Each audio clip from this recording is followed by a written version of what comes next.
So ID gets consulted. Mental status is waxing and waning a little bit, but given the fevers and the mental status changes, decide to perform an LP and an MRI of the brain. The LP, as we'll see in a second, does look like meningitis. The MRI of the brain was largely unrevealing, but hard to interpret because in the setting of some confusion, there was a lot of movement. So the LP has an opening pressure of 50, 517 whites in tube 1, 478 in tube 4. That is lymphocytic predominant. This is about 48 hours into her antibiotic course. Glucose of 17 and protein greater than 200. Gram stain is negative on the culture. A cryptococcal antigen is negative. Viral PCRs are all sent out and pending, and a biofire is sent out and is pending. And the MRI of the brain has what is read as possible abnormal signal at the right parahippocampal gyrus that was thought to be probably artifact, but with the recommendation to repeat a scan, possibly with some sedation if symptoms fail to improve. So heading into this next part of this week, initially stable, but with no real improvement despite very broad spectrum antibiotics. So at this point, there's a decision that we're going to repeat the LP and the MRI of the brain. The other studies that were sent out start to trickle back in. The HSV and the enteroviral PCRs are negative. The VZV is still pending. At this point, they get some additional collateral history that she spent a lot of time outdoors gardening. So add on West Nile and Rocky Mountain spotted fever and empirically add doxycycline. And then the following day actually is a lot better from a mental status perspective, is able to answer some questions, still some non-coherent speech, but talking to the team much more than previously. And so at this point, as this was day 8 of an antibiotic course, her antibiotics and antivirals are briefly discontinued, but within less than 24 hours, mental status worsens again. Everything gets restarted. The LP gets repeated, is basically unchanged. And at this point, there is now concern that this is something beyond typical bacterial meningitis. And so amphotericin gets initiated. MRI brain is done that shows hydrocephalus. So these are those LP results. You see again, elevated opening pressure, elevated white count, glucose is low, and bacterial and fungal cultures still pending, again, negative gram stain. But we have this now moderate ventricular dilatation on the MRI of the brain. And so in the setting of that finding and ongoing worsening in mental status, transfer to Emory University Hospital is initiated for possible CSF diversion.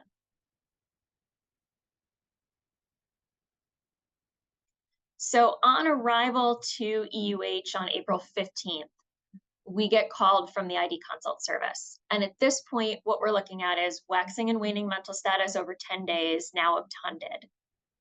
She was febrile through about the 9th and is now afebrile, but had been getting steroids as an adjunct to bacterial meningitis therapy, so hard to interpret. We've got a CSF profile that's consistent with meningoencephalitis for all the reasons we just discussed, and then new/worsening hydrocephalus on this MRI. So our first conclusion is this is not something typical. This is going to be something unusual because we've gotten very broad spectrum antibiotics and no improvement. So at this point, this is what you always see from ID, the very extensive social history that my fellow at the time took. So Ms. P grew up in Greece, family worked in sheep farming and as herders, moved to Atlanta at the age of 20 and has lived here since that time. Last returned to Greece in 2005, no other international travel, hasn't been outside of Georgia in the last year, has not been to the Southwestern United States, working in real estate, going around to some different properties, lives near Northside Hospitals, spends a lot of time gardening. Daughter reports significant mulch use, including some chicken manure, has deer and other wildlife on the property, takes a lot of precautions to avoid tick bites, not known but thought unlikely that she'd had any kind of insect bites or scrapes, does not hunt, does not eat raw meat, does not eat raw or unpasteurized cheese, minimal social alcohol, no tobacco, no IV drug use, no recent sexual contacts, no known history of contacts with TB, no homelessness, no incarceration, no homeless shelter volunteering, no swimming, no neti pot use, and then had not been COVID vaccinated because of concerns about allergy history, so had been extremely careful and was mostly seeing even close family contacts outside with masks. So at this point, as we put our heads together, this is what we were thinking and what we sent. And we had assistance at this point from our consult team, the neuro ICU team, and the patient's daughter with a lot of thoughts about what could this possibly be, since we know we're in the more unusual realm of things. So this does not appear to be typical bacterial meningitis. It's been going on for more than a week. It's not improving on vancomycin meropenem. The CSF profile at this point is still lymphocytic predominant. There's nothing on cultures. But there are some atypical bacterial etiologies that you wouldn't expect to see on culture, like Bartonella, Brucella. Legionella can actually cause meningitis, leptospirosis, the tick-borne illnesses. St. Joe's had started to think about Rocky Mountain spotted fever, so that was pending at this point. We added Ehrlichia testing. And we did send repeat bacterial cultures just to make sure we didn't now have something superimposed, and then serologic testing for everything listed there. Viral meningitis would have been high on the differential initially with that CSF profile and some of the non-specific symptoms like the malaise, the myalgias. Enterovirus was a really good thought given the diarrhea that had been negative. Now at this point, HSV had been negative twice, VZV was negative, the West Nile IgM was negative. We did repeat West Nile serologic testing, repeated the VZV PCR in case we'd been very early on that first test from St. Joe's. And then we also, given the outdoor time, sent arboviral serologies.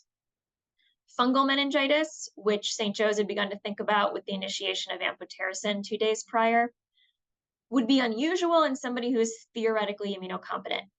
But she had had significant soil exposure through her gardening, and a lot of these are environmental pathogens. So we thought about Cryptococcus, especially with that really elevated opening pressure. She'd had a negative CRAG, but you can actually have a cryptococcal antigen that is so high that you get the prozone effect where it looks negative until you dilute it out. So we had the lab do serial dilutions to make sure we didn't have a positive. And we looked for histoplasmosis, coccidioidomycosis, aspergillosis, sporotrichosis, given the soil exposures. So sent another fungal culture, the urine histoantigen, beta-D-glucan, galactomannan, sporothrix. Mycobacterial meningitis was on our differential at this point with a TB PCR and AFB culture sent. And then the neuro ICU with their neurology team pointed out that we also, as we were in the atypical realm of things, would consider paraneoplastic and autoimmune causes at this point. And so those panels were sent. So got repeat CSF sampling with the placement of an external ventricular drain. And this looked a lot better than it had 2 days prior. So the white count went from 671 to 28. The differential looked very similar. The glucose had normalized. Protein remained markedly elevated. And now we've got bacterial, fungal, and AFB cultures pending. The CRAG does come back negative, including the dilution. And so I'm going to pass to Casey for a second here to talk about the MRA of the brain that gets done at this point as well. Thank you, Marybeth. So at this point, with the addition of a pretty extensive list of infectious conditions, we also started thinking a little bit outside the box in terms of what we call sort of a rapidly progressive dementia, right? Something that occurs generally over days to weeks with consciousness change. And those throw us into some atypical neurologic conditions, such as autoimmune, as well as neuroinflammatory conditions. And so one of the things we wanted to do, in addition to placing the EVD, was to get repeat MRA imaging to look for anything affecting the blood vessels that was grossly abnormal. And so, looking both arterial and venous the best we can in one image. So this MRA is just 3 selected features of an MRA. And these are the source images. So these are not actually looking at the reconstructions, which we typically want to look at for a vascular thing. But 2 things come up The first is the bright little dots here, which are arterial vessels. And to us, as well as to radiology, those look quite tiny, very small for someone. And this raises the issue of, is this atherosclerotic disease, like widespread atherosclerosis, or could there be some other, what we call a vasculopathy, some problem with the vessels, which does include a vasculitis. And given the florid abnormal nature of the CSF, this is certainly on the differential. At the time, given that she seemed to be responding, right, we kind of thought maybe this is more atherosclerotic in nature as opposed to vasculitis, as we didn't have the full picture yet. The other abnormal thing here is down in the right lateral ventricle. You see this a little bit of abnormality, and it's very difficult. And even we had to go back and discuss this with neuroradiology because it wasn't plainly obvious. And if I have a blow-up picture here, sort of an enlarged image, you can just see there's some the medical term is schmutz, right? Some stuff here in the ventricle that just is abnormal when you look at these. And so we weren't sure what this was, other than just some potentially layering of debris or something of that nature, which certainly could go along with a florid infectious process, high protein kind of layering down in the dependent regions of the brain. Back to you, Marybeth.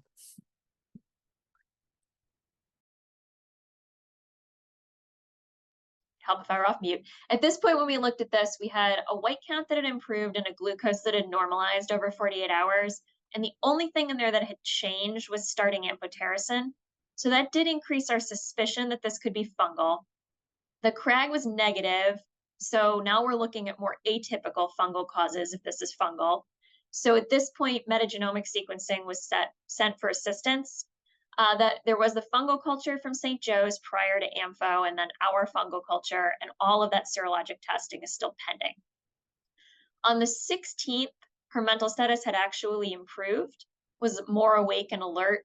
And so at this point, is this just because we have an external ventricular drain in and we're starting to relieve the hydrocephalus, or are we actually seeing an impact of amphotericin? And so that was our question at this point in time. Very unfortunately, overnight into the 17th, the CSF output in the drain dramatically changed. Significant increase in output, bloody, some debris, and then about 30 minutes later, her mental status significantly changed. Stat CT head with new hyperdense debris and blood products in the right lateral ventricle. And so at this point, Dr. Hall and his team had a conversation with Ms. P's family. They decided, given that the prognosis and the setting of this dramatic change in both her mental status and what the drain output looked like was very poor, so transitioned more to comfort measures and passed away early that morning with a brain autopsy done, given that we did not have a diagnosis at this point.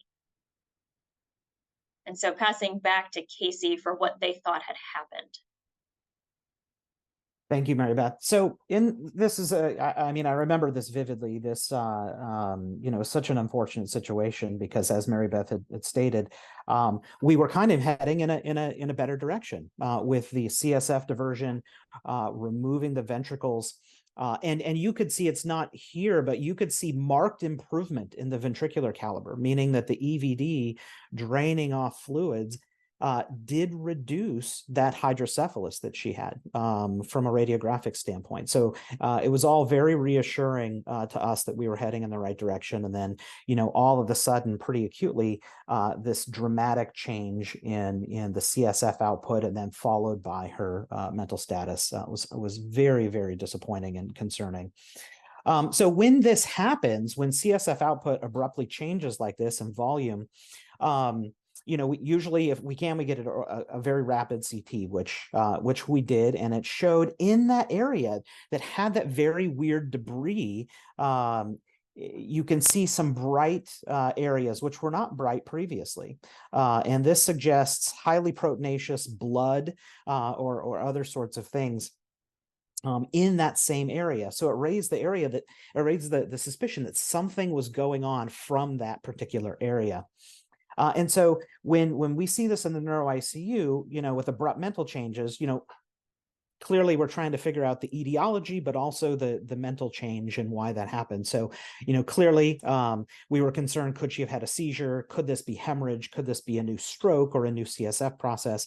And certainly on the image, we do see some what appears to be hyperdense stuff in the ventricle, which suggests blood or highly proteinaceous, very, very dense material. And so what we worry about is that when we reduce CSF pressure by draining off volume, you actually change the CSF pressure dynamics. And this can happen with an EVD.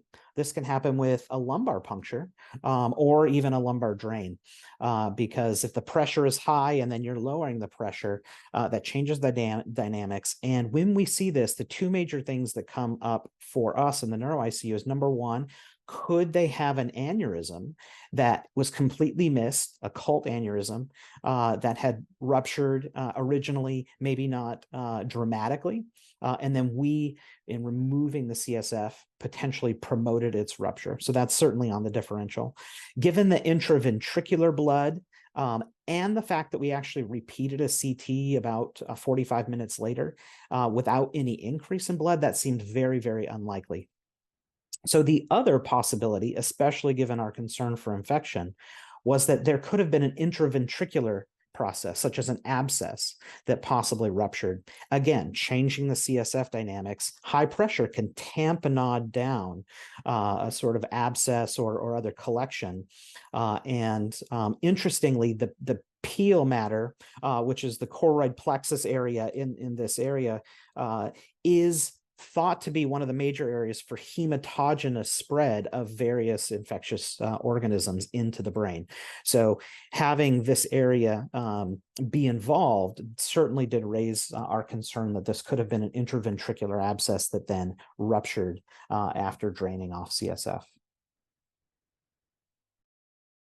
Thanks, Casey. So we all continued to follow the results in this case really closely because at this point we did not know for sure what had happened. And this is what continued to come back over the next week.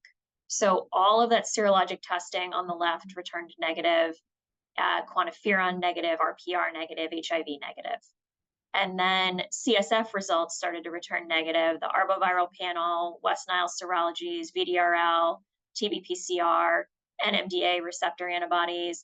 St. Joe's had sent a 1433 thinking about prion diseases that came back negative, and that paraneoplastic panel came back negative. And then finally, the sequencing results came back with viral, fungal, and parasitic organisms not detected, but MTB detected at subthreshold reporting levels. And so this was our first hint that we might have a diagnosis. And so we'll kick this over to Dr. Piantadosi and to Dr. Chu at this point to talk about how that sequencing is done. Great, thank you. It's really my pleasure right now to introduce Dr. Charles Chu, who is a world expert on clinical metagenomic sequencing. Glad to have him here today to present the sequencing and host response profiling results. Dr. Chu is a professor of laboratory medicine and of medicine and infectious diseases at UCSF. He is the director of the UCSF Abbott Viral Diagnostics and Discovery Center and the associate director of the UCSF Clinical Microbiology Laboratory. Dr. Chu currently leads a translational research group focused on the development and validation of metagenomic sequencing and host response profiling for diagnosis of infections. His lab also investigates the pathogenesis of an immune response to emerging pathogens, including Borrelia burgdorferi, enterovirus D68, and SARS-CoV-2. Dr. Chu's work has been supported by funding from the NIH, the CDC, BARDA, Abbott Laboratories, the Chan Zuckerberg BioHub, the Stephen and Alexandra Cohen Foundation, and the California Initiative to Advance Precision Medicine. Dr. Chu has authored more than 200 peer-reviewed publications, holds over 15 patents and patent applications, and is a co-founder of Delve Bio, as well as serving on the scientific advisory board of Delve Bio, BioMeme, Mammoth Biosciences, Flightpath Biosciences, mescence and poppy health. Thank you so much, Dr. Chu, for joining us. Thank you for the invitation. I'd like to talk to you today about some of our work involving clinical metagenomic sequencing and host response profiling for diagnosis of infections, and also talk specifically about how these tests were used in this patient's case. Next slide, please. So the reason we developed this, it's a technique called clinical metagenomic next generation sequencing. And it's called metagenomic sequencing because we essentially are running a test that in principle can detect a wide variety of different causes of infections. It's based on the concept that nearly all of these pathogens are either DNA or RNA based. So in principle, we should be able to just sequence all of the DNA and RNA in a clinical sample and be able to identify the small fraction of sequence reads that may correspond to potential infectious etiologies or potential pathogens. What we've done at UCSF is we brought this originally developed research tool into the clinical laboratory where we can run these assays routinely as part of the clinical workup or diagnostic workup, microbiologic workup for these infections. And just like any other diagnostic test that you would run in the laboratory, the hope and the goal is that we can provide cost-effective and actionable information that can help guide early treatment for patients. Next slide. It's a really simple or straightforward approach. I mean, essentially, we're identifying all of these potential pathogens by using metagenomic next-generation sequencing. Bacteria, viruses, fungi, and parasites are all either DNA or RNA based. And we're only missing really prion infections, which are protein based. Next slide. And we've demonstrated the clinical utility of this approach through a variety of different publications, and I have a few of them listed here. Next slide. In addition to that, we've also developed an automated pipeline. And so the idea is that typically for every clinical sample, we generate anywhere from 10 to 20 million sequence reads. Those reads are in an automated fashion are then fed into a computational analysis server or a laptop or even on the cloud. And we can have the data analyzed, and 400 million reads can be roughly analyzed in roughly 2 hours. Next slide. And so this has been brought as a clinical diagnostic in our CLIA laboratory at UCSF, the UCSF Clinical Microbiology Laboratory. We currently offer spinal fluid metagenomic sequencing, plasma metagenomic sequencing, and we're also working on a variety of different tests from other body fluids. We're also interested in seeking eventual FDA approval for these assays. And so 2 of our assays, including the spinal fluid assay that I'll be talking about, has been granted breakthrough device designation for the FDA, meaning that it's been put on a fast track towards eventual FDA approval. Next slide. We've been running the spinal fluid assay specifically since 2016. And as you can see, over the past 7 or 8 years, we've been able to identify a wide variety of unusual and rare causes of infectious diseases. Next slide.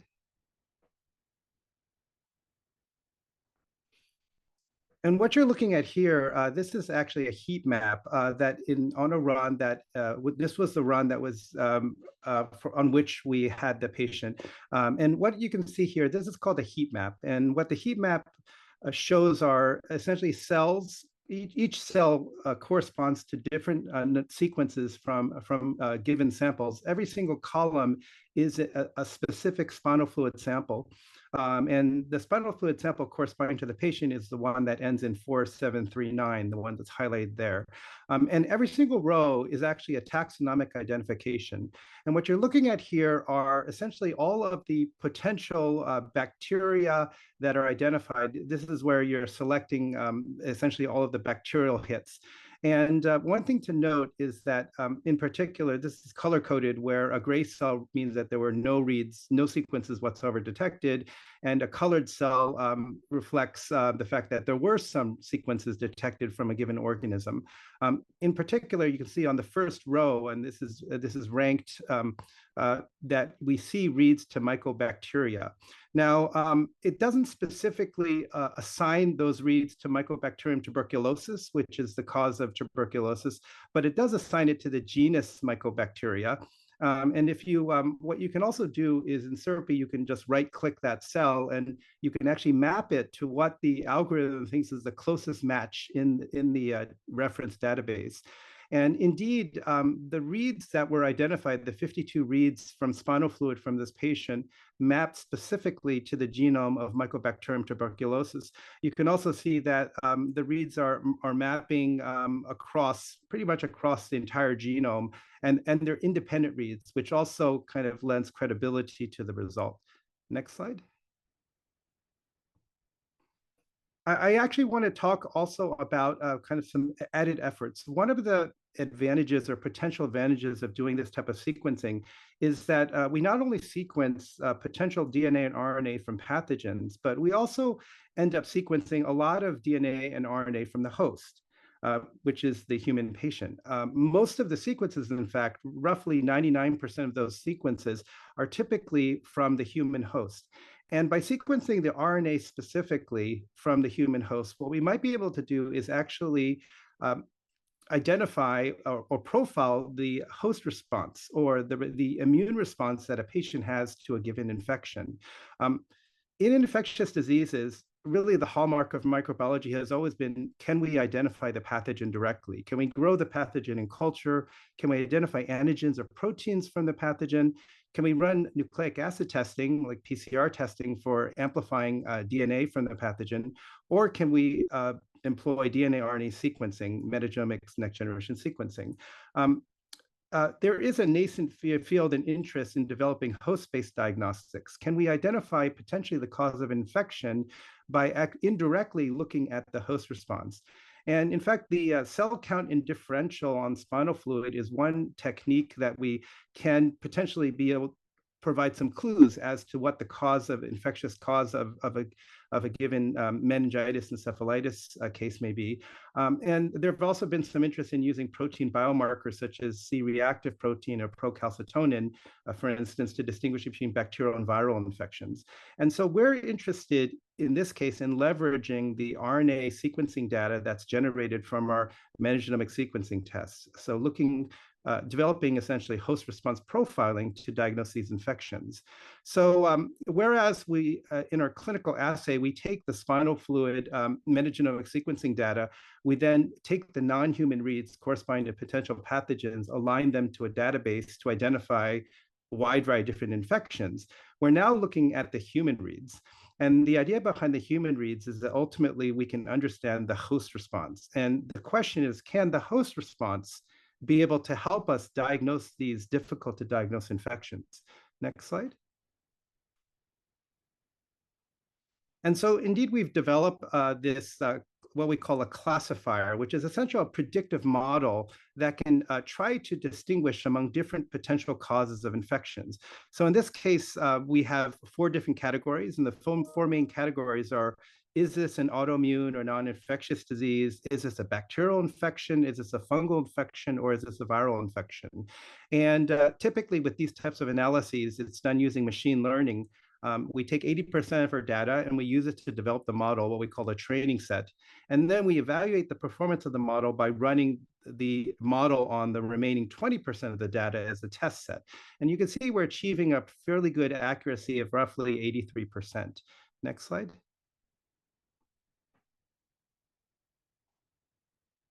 And so what we wanted to do is we wanted to demonstrate, is this something that potentially could be clinically useful in these patients? One of the advantages of this approach is that we've already done all of the heavy work. We've already run and analyzed the sample. We've generated the data.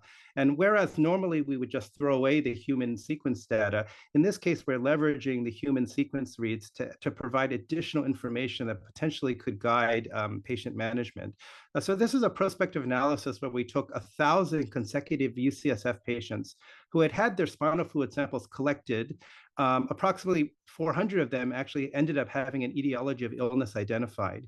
And so what we wanted to do here is we wanted to determine what's the gold standard? What's the actual true diagnosis in these patients? So we had to, in a blinded fashion, do chart review to identify and assign each sample a confidence score. And the idea would be that samples that are, clear-cut diagnoses, infectious or non-infectious, would be assigned a confidence score of 4, and it ranges from 1 to 4, whereas lower confidence scores would reflect lower confidence that we indeed made the right diagnosis. Next slide. And then by running these models, you can see here that the performance of our classifier, as you might expect, is really dependent on our degree of clinical confidence that we actually made the correct diagnosis, or we had the correct diagnosis. You can see that if the diagnosis is if we're quite confident in the diagnosis, that the accuracy of this model is 89%. I should also mention that this is entirely new data. So these are samples that have not been put through either the training or the test set when we originally developed the model. This is a prospective study applying the model to 1,000 patients. Next slide.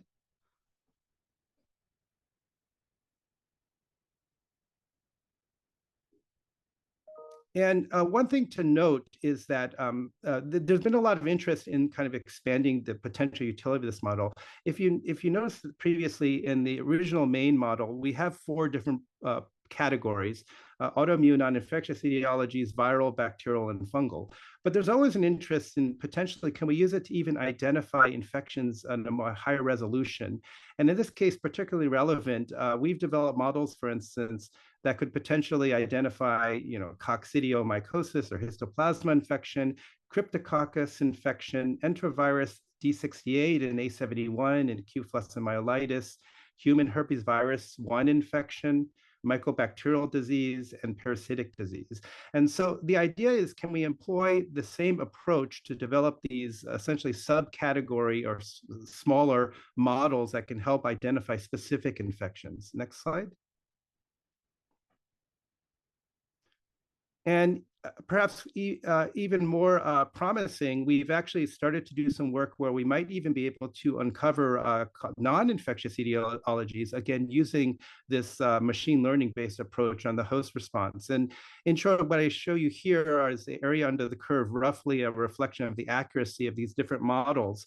But you can see that for certain conditions such as neurosarcoidosis or lupus, and these are diagnoses that in patients presenting with meningitis encephalitis are quite difficult to make. We might be able to provide some diagnostic information that, again, could be used to kind of guide the workup for these difficult to diagnose patients. Next slide.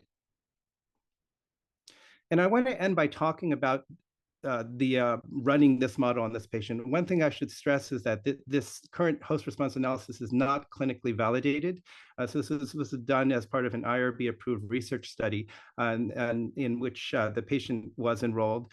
And you can see here that if we run the model, and this is from the same spinal fluid data from which we identified MTB, you can see that the prediction is that the patient likely has bacterial infection. And in addition, we've developed a wide variety of sub-classifiers for different types of diseases. And I show you kind of the result here. It's difficult to interpret those results because it's really just a kind of an index. But the ultimate prediction is that the patient likely has an atypical bacterial infection. And interestingly enough, the patient was actually negative by our specific Mycobacterium tuberculosis host expression model. However, I should mention that our MTB model is really based only on 5 cases. And really the performance of these models improves depending as you increase the number of cases that go into the model. But you can see here how in the future, this might be a way that we could differentially diagnose both infectious and non-infectious etiologies. And I'd like to just end by acknowledging the people in my lab, in particular, Charlie Armora, who is a bioinformaticist who worked with me directly on developing the model, collaborators that we have at UCSF, the members of the UCSF Clinical Microbiology Laboratory who ran both the clinical and research-based analyses, as well as specific funding from the California Initiative to Advance Precision Medicine, which supported much of the early development of this assay. Thank you. I'd be happy to to answer any questions. Thank you. Fantastic. Thank you so much, Charles. I think that was really insightful. And as someone who was on the receiving end of your sequencing results showing MTB, I was very surprised. As Marybeth pointed out, this had been on our differential diagnosis and we had sent routine testing, but was still kind of a surprising result. We did ultimately confirm the diagnosis of TB here. We ran a gene expert, which was negative, but that test has extremely low sensitivity. So really the gold standard here was the TB culture, which did eventually come back positive. We also learned a lot from the brain autopsy, which did show meningeal inflammation, this vasculitis that had been observed on the imaging, and then there were AFB apparent in the tissue, as well as this somewhat large hemorrhagic cavitary lesion, which was then identified as a tuberculoma. So this was obviously a diagnosis that came back post-mortem, which is never our goal. And it's worth kind of taking a few minutes to look back and think, could there have been clues with the benefit of hindsight? And I'm going to go through this very quickly, but what I want you to know is green text here indicates something that could have given us a clue, and red text indicates something that would have led us away from the diagnosis. So Greece wasn't a country that had kind of been concerning for TB, but Marybeth found this wonderful paper kind of reminding us that things were different in the past. And so this was from 1946, when they said that tuberculosis is the most important single health problem in Greece today. So that's a different perspective than we had approached this with. Another clue might have been some old granulomatous disease on the CT chest, but there was a lot of other points of data kind of pointing us away from that. The CSF profile, it's worth realizing that this was actually perfectly consistent with MTB. And so you can kind of keep that in your mind with a lymphocytic predominance and otherwise looking like bacterial infection, that TB is a important consideration. But really the changes in the CSF profile, the improvement after EVD placement, confused the diagnostic picture and gave us the impression that maybe there was more time to make the diagnosis and wait for the testing results. All of this to say that TB meningitis remains a really challenging diagnosis to make, both in this situation and in general. I think it's worth, whenever you're in a situation of sort of a diagnostic dilemma, really think, what do I think is going on? How sure am I about that? What if I'm wrong? I think we're all used to kind of thinking about these questions, but it's also important to step back and think, should I be thinking about this differently? And again, sort of this false perception of clinical stability gave this a different picture than if we had been more worried. I do have some teaching points here about the diagnosis of CSF infections. I'm going to go through them extremely quickly. One recommendation for you guys is to sort of, when you do an LP, don't spend it all at once. Make sure that you're saving some extra CSF for further testing. Sorry, I'm going to skip over multiplex PCR. When to consider metagenomic sequencing? Well, in my heart, I want to say always, because it's a research area that I love. But really, I think there are a few cases you can make for when diagnostic evaluation is slow, such as for TB.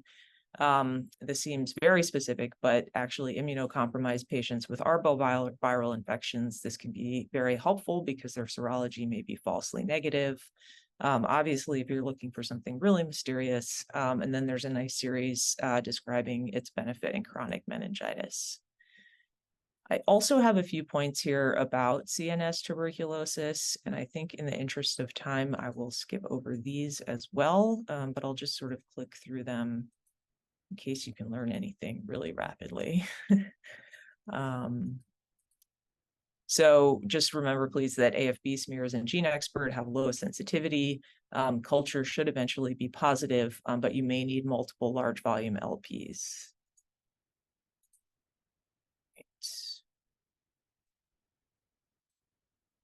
This is a tuberculoma, which is a rare manifestation of tuberculous CNS disease. And we discussed some of the limitations in the patient imaging from our case, but this is what you might see on an MRI.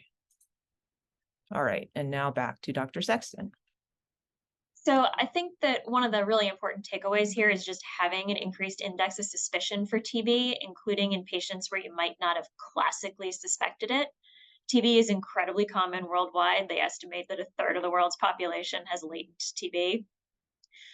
But we have started to see cases, and keeping in mind that I do 6 weeks of clinical service a year, in addition to this case, have seen an Atlanta area retired kindergarten teacher who had genitourinary TB, seeded the bloodstream, and developed disseminated disease that was fatal. And I've seen an Atlanta man who had never left Atlanta, not immunocompromised, come in with genitourinary disease, multiple tuberculomas, Pott's disease at multiple levels of the spine, and active pulmonary TB. So this happens, and it happens in our area. So do not forget it on your differential.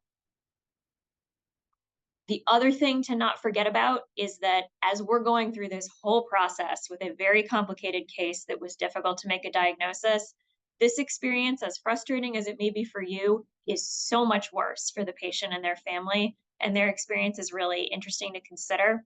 So now we are really lucky, and I'm very grateful that Sylvia Poulos is here with us, the patient's daughter, and she's going to talk a little bit about that.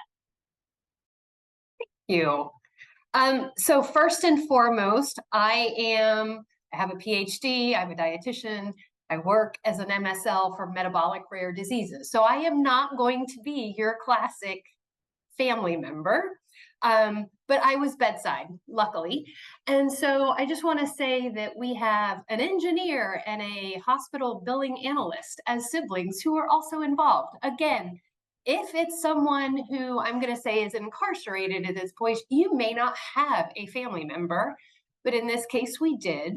And so I think just based on my experience, I'm asking you to just think about your care before there's a confirmed diagnosis, which is going to be, should be completely different than I'm going to say classic type 2 diabetes. Yeah, boring. Okay.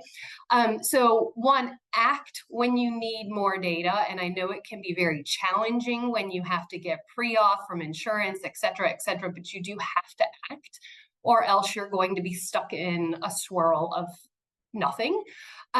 Do not treat the patient as if they're your family member. And I know that that's counter what other people will say, but if the patient can speak or their advocate can speak for them, treat them the way they actually want to be treated. And I'll get into that a little bit, but one, assess what information you can get from the patient and family, and then also their alignment around the treatment options, because that really was something that we had to deal with in our mom's case. Process your observations and then treat the patient and the symptoms. Essentially, I'm saying be patient-centric in a lot of words, so apologies, that's not what I need to do. But I think we've kind of covered a little bit of this already. If pretend, it was COVID, pretend no one was around, you have a patient that very clearly is comfortable with English, but it was her second language. She was an immigrant. They do have high risks for certain diseases, but also have very different cultural views around their health. So how does that affect your care and your care plan? We already went through her health history, but I will say that if early on anyone had said, hey, did your mom ever have TB?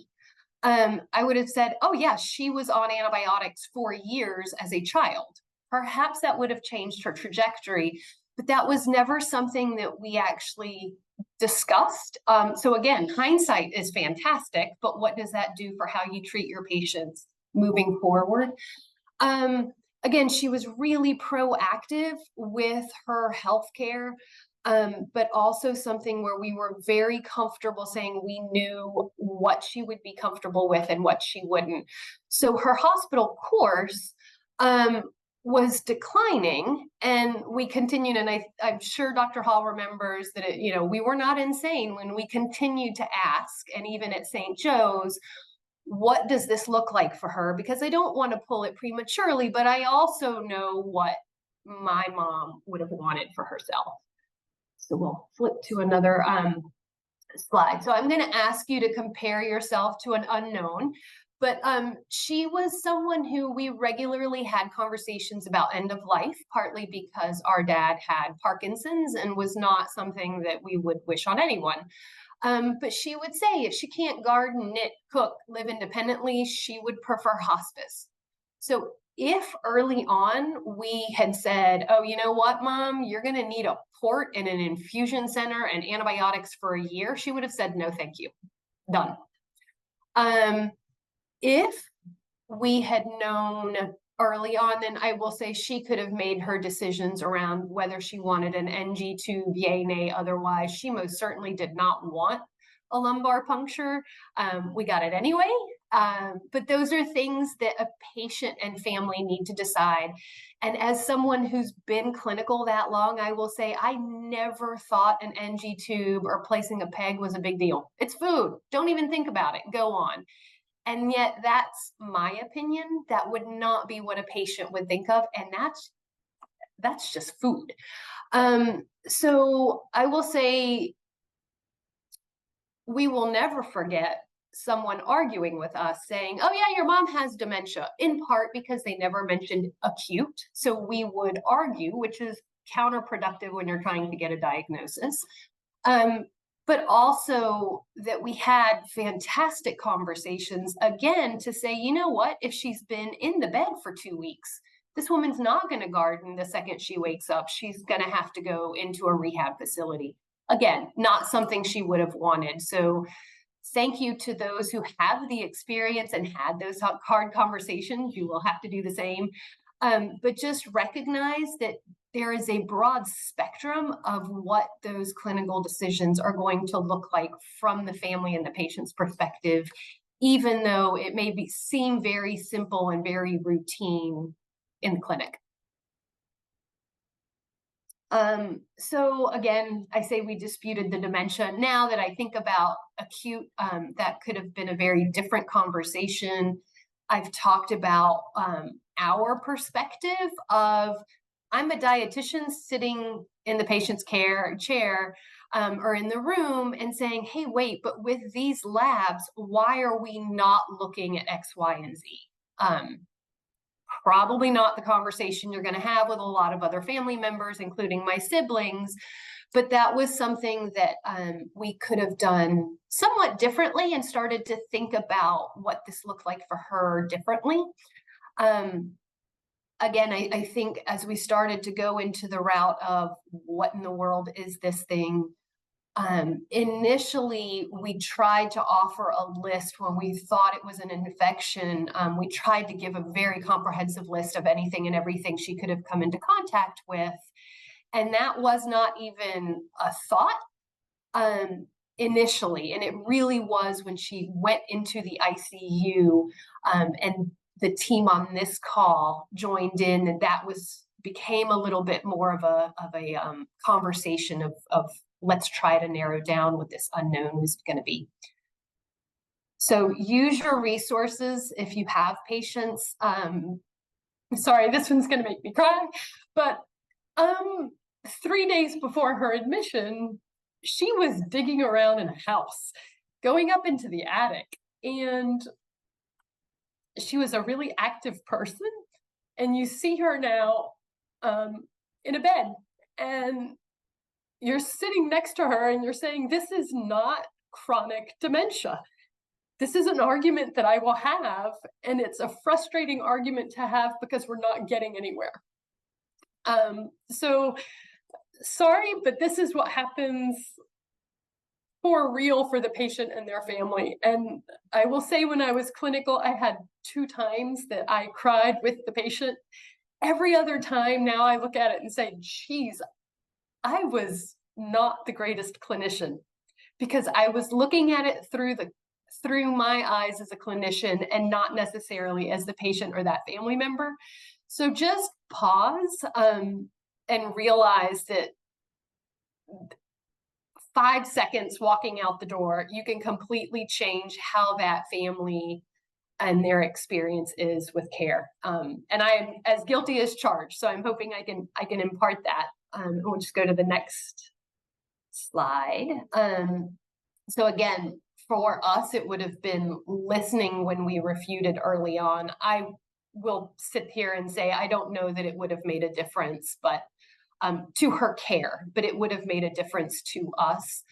And then the rapid and unexpected decline was, I think, really shocking to all of us.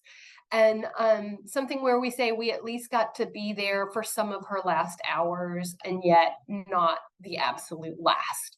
None of that is something that could have been predicted in this case. But if you can, and if you've had those conversations like we had with Dr. Hall, then, you know, different families are going to respond very, very differently. Within a family, members will act differently. And so manage that as best as you can as a clinician, but also as a human. So we'll flip to the next one. So finally, yes, this is about my mom, but it's not just about her. It's not just an interesting case of tuberculoma. It is a reminder to each of you that what we in healthcare do matters to the patient and their family forever. And then because I'm in rare disease, it's routine that we say, you hear hoofbeats, think of horses, not zebras. Those of us in rare say, don't miss the zebra. And that's something about rare diseases. And I know TB is not rare, but this was a rare manifestation of it. So I'm going to switch it and say, remember that zebras are all different, but they're not endangered. So when your differential, you know, when things are not progressing as you would expect, start to think very differently, because this is 1 out of 10 Americans that has a rare disease. I have no idea what the estimate would be of rare manifestations of not a chronic disease, of something like a TB. And so I think we all need to sit and say, you know what? We've all seen certain cases where you expect them to respond quickly. When they don't, we can't just continue to look in the notes, jot a note, keep moving on because we have another floor full of people to look at. We have to start thinking differently.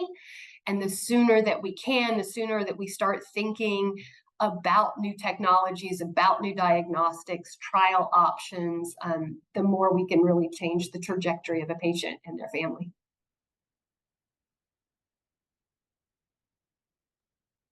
Thank you so much for coming and for talking to everybody. I think it's really valuable for all of us to hear about how what we do impacts the patient and the family experience. And especially with a case like this, where you don't know what's going on, that kind of communication is so important. I think for the medical team, some really important things to remember about this kind of situation are that, first of all, as frustrating as this can be on the medical team side of things, as you just heard, it's nothing compared to what the patient and the family are experiencing. So just continuing to remember that. I think know that you are going to have these cases. Sometimes you will not make the diagnosis. It doesn't always end this way. Sometimes the patient will get better on their own and you never know what happened, but you will have these happen. The things to remember are call for help. It's the best thing about working in an academic medical center. There's people all over the place who will put their heads together to try to figure this out. We had a great team in the neuro ICU working with us as we were trying to look at this from the ID perspective. Explain what's going on and your thought process and where you're at, and be honest when you don't know. I usually, when I work up fever of unknown origin, I always tell the patient and the family, we may never get a diagnosis. About 20% of these don't. Here's what we're going to do, though, because we're hoping to. I think when you have a case where you can't make a diagnosis or you miss a diagnosis, you want those to be what I call honest misses and not negligent ones. So you want to have done everything you can, thought about everything you could, involved everyone you could. I mean, in this case, everyone was desperately trying to figure this out. In fact, some of the doctors from St. Joe's called me when the TB result came back because they'd been following along in the chart trying to figure out what this was. This is, you know, that you don't want the one where you blew off the consult and went home. you want it to be one where you tried everything and you still didn't get there. And then make something good happen as a result. Learn everything you can from it, teach other people about it, apply it to other patients in the future. I've certainly got a higher index of suspicion for CNS TB. And then these cases can be hard, especially when you're in training and you're learning about you're learning about the patient, learning about this work. And if you get a case like this, you want to learn everything you can from it, but you don't want to be paralyzed from it. You want to be able to help the next patient. So if you get in a situation where you need some help talking through one of these that ever happens to you, the Emory Faculty Staff Assistance Program has specifically trained people to work with residents, fellows, and to work through some of these issues. And it's very easy. They're 7 well on their number. So thank you everyone very much. And if anybody's, I know we're a little close on time, but if people have got questions or comments, please feel free to put them in the chat. Thank you, Marybeth and Casey. Thank you also, an incredible thank you to Ms. Poulos for being willing to share your experiences with us. I think your level of expertise and also your willingness to share some of the hard feelings of going through your mother's care will stay with us. And especially for me, the statements of what you remember from your mom's care during that time, those are the windows into a patient experience, especially with really difficult cases that we don't get to see very often. So thank you so much for joining us. Thank you also to Dr. Chu for joining us and sharing a window into metagenomics and when that may be helpful in diagnostic dilemmas. We're really fortunate to have an expert join us and introduce us to what that might look like and how we might apply that in our clinical care as it becomes more commercially available. And so this was just such a special CPC again, because it was giving us a window into so many different aspects of a difficult case.